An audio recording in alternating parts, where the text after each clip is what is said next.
माधव, यदि ऐसा ही चलता रहा तो भीम दुर्योधन के आगे अधिक समय तक टिक नहीं पाएगा। ये द्वंद्व पूर्ण रूप से दुर्योधन के पक्ष में है।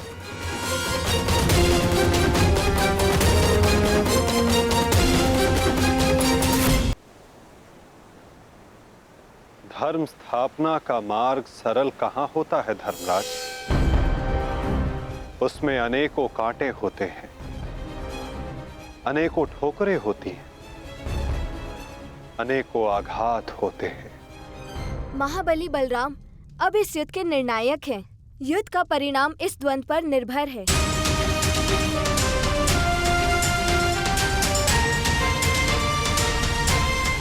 माधव, आप क्या यूं ही देखते रहेंगे?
पराजय तो तेरी निश्चित है भीम। फिर क्यों पराजय के साथ साथ मृत्यु का भी आह्वान कर रहा है?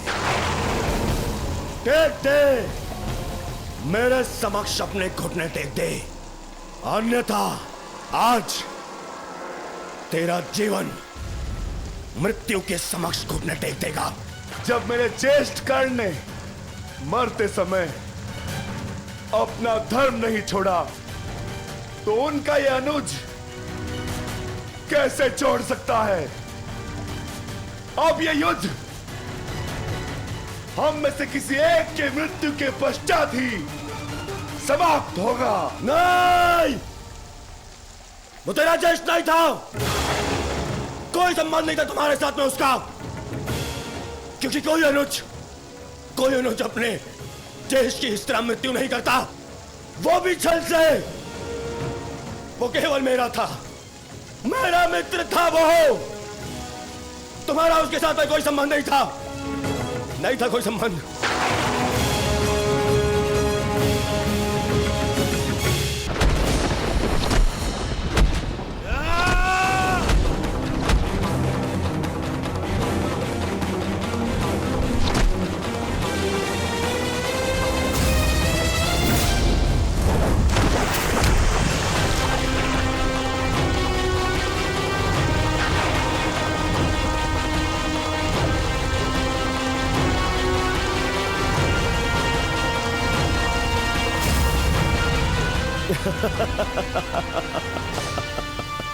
क्यों पांडवों, आनंद आ रहा है?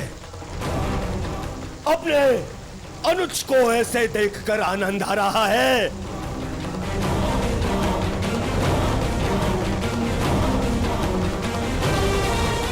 इसी के सहारे इस युद्ध में विजय प्राप्त करने का स्वप्न देखा था ना तुम लोगों ने?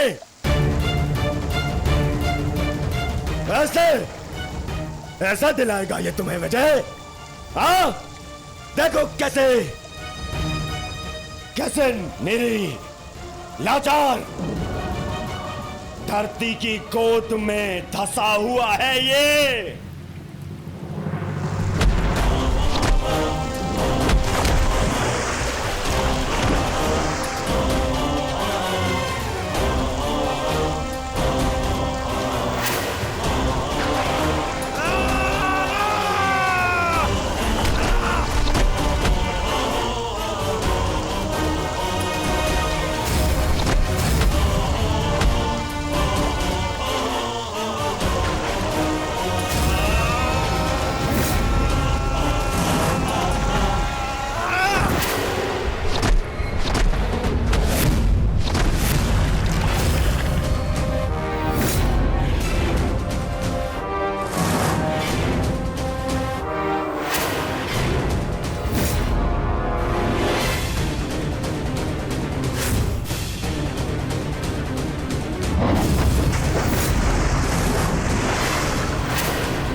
उठिए।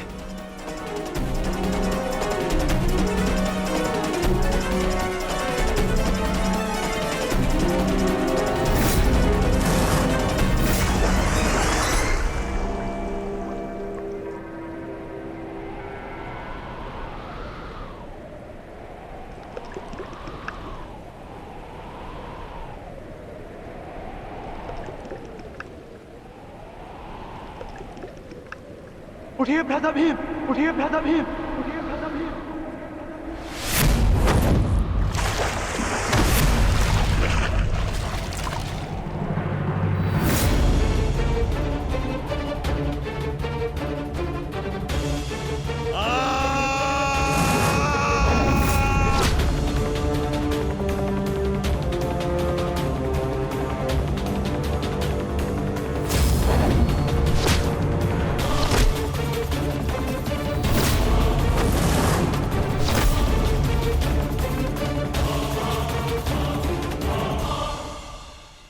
प्रतिज्ञा ली थी ना तुमने कि तुम मेरी जंगा तोड़ेगा।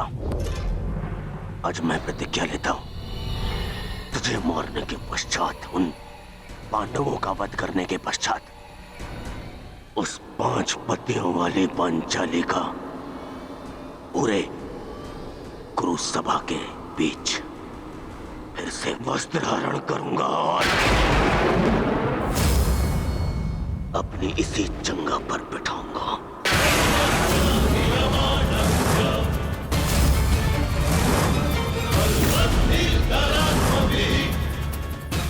ये श्रद्धांजलि है मेरे 99 भाइयों के लिए।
अनुज प्रहार करो इस पर।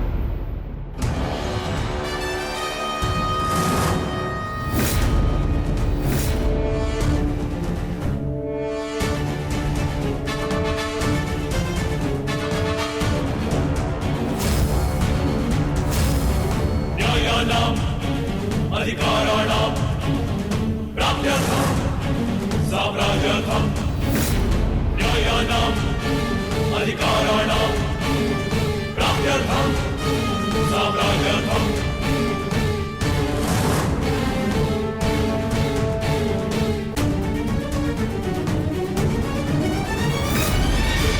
न्यायस्य अन्याये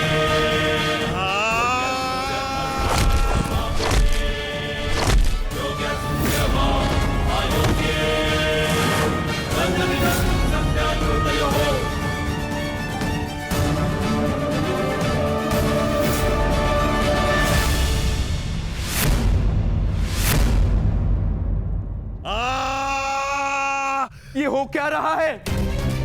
स्वयं स्वयं महाबली बलराम के होते हुए इस प्रकार नियम का उल्लंघन कैसे हो सकता है? बलराम को कुछ करना होगा। ये छल है बॉस।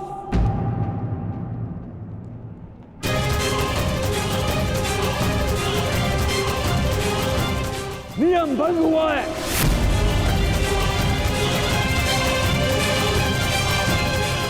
रुक जाइए दाऊ। आपने कहा था कि जो नियम भंग करके विजय प्राप्त करेगा तो आप उसे दंड देंगे, किंतु अभी जय विजय का निर्णय नहीं हुआ है दाऊ। आप भीम को अभी दंडित नहीं कर सकते।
मित्र,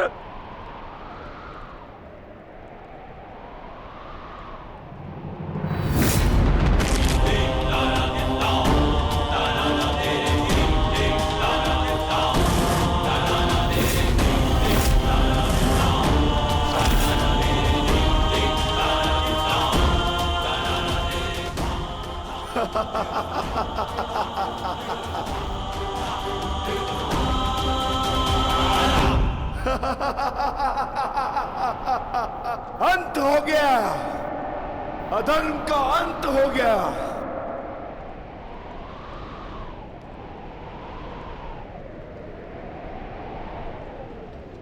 ज्येष्ठ, पांचाली से कहना मैंने अपनी प्रतिज्ञा पूर्ण कर ली।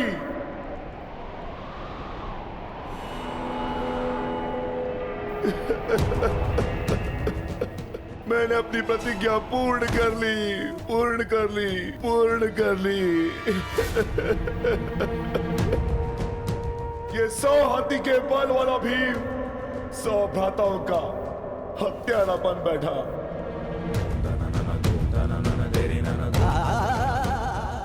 आज ये देवपुत्र अपने भ्राताओं का रक्त पीने वाला राक्षस बन बैठा।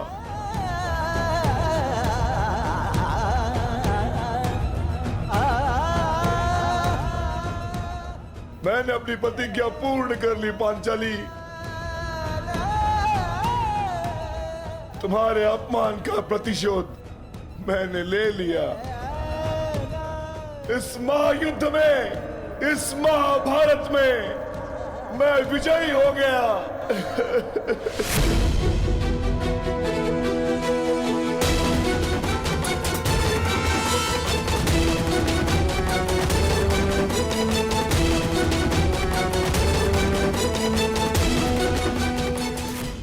इस महायुद्ध में, इस महाभारत में मैं विजयी हो गया।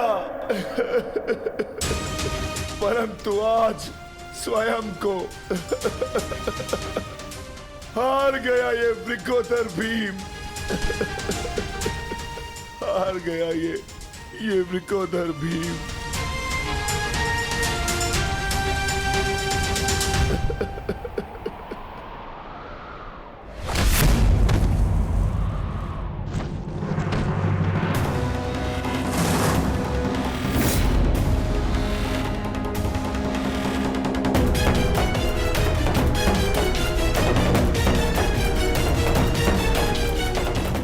मैंने कहा था ना भीम, यदि किसी ने नियम तोड़कर विजय पाई तो मैं स्वयं उसके प्राण हर लूंगा।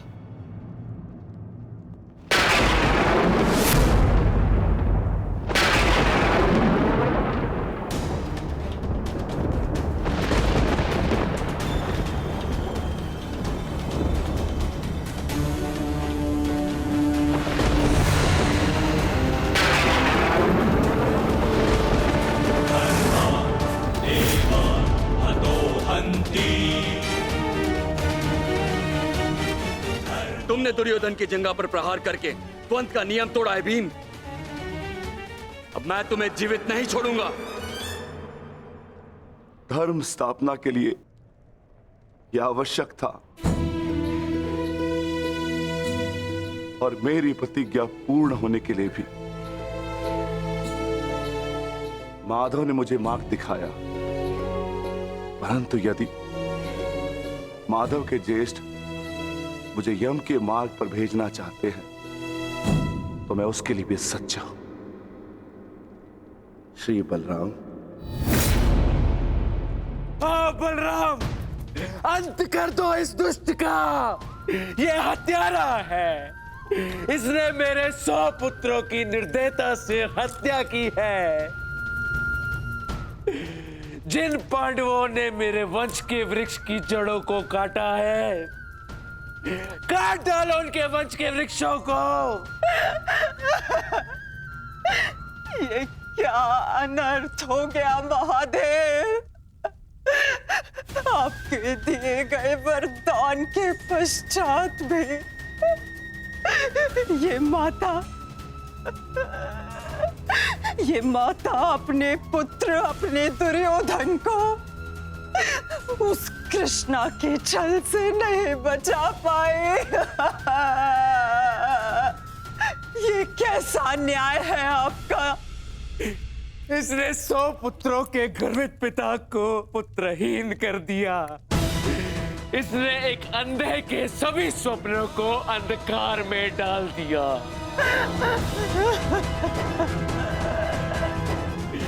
अंत कर दो इसका। मार डालो इसको अंदर। यदि मुझे कोई तर्पण करने वाला जीवित नहीं तो इनका तर्पण करने वाला भी शेष नहीं होना चाहिए।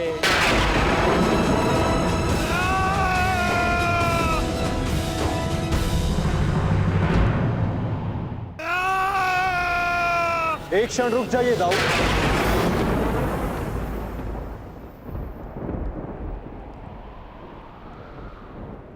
नहीं कान्हा, अब मत रोकना मुझे। अब मैं बंदित नहीं हूं।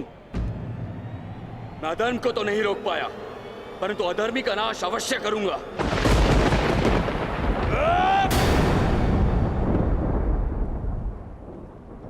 किंतु अधर्म कहां हुआ है दाऊ?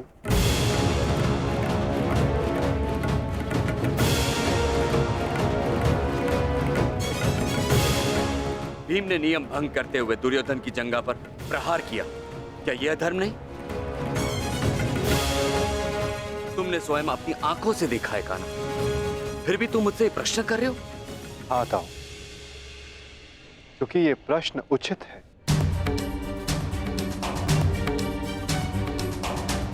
माना कि गदा युद्ध में कमर से नीचे प्रहार करना गदा युद्ध के नियमों के विरुद्ध है, परंतु गदा युद्ध तो तभी समाप्त हो गया था दाऊ, जब दुर्योधन ने भीम के हाथों से गदा गिरा दिया था। किंतु उसके पश्चात क्रोध के कारण दुर्योधन निहत्थे भीम पर निरंतर गदा से प्रहार करते रहे। क्या यह उचित था दाऊ?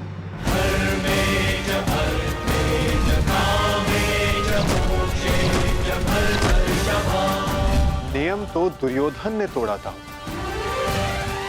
विकोदर भीम ने तो केवल आत्मरक्षा का प्रयास किया था, जिसके कारण विकोदर को विवश होकर दुर्योधन की जंघा पर प्रहार करना पड़ा।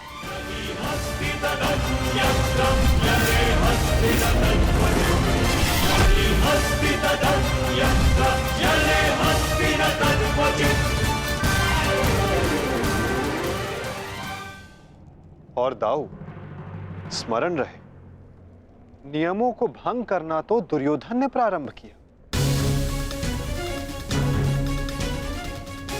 दाऊ, जब दो योद्धा आपस में युद्ध करते हैं तो वो एक दूसरे को उकसाते हैं, किंतु किसी की कुल वधू का मान मध्य में लाना और उसका अपमान करना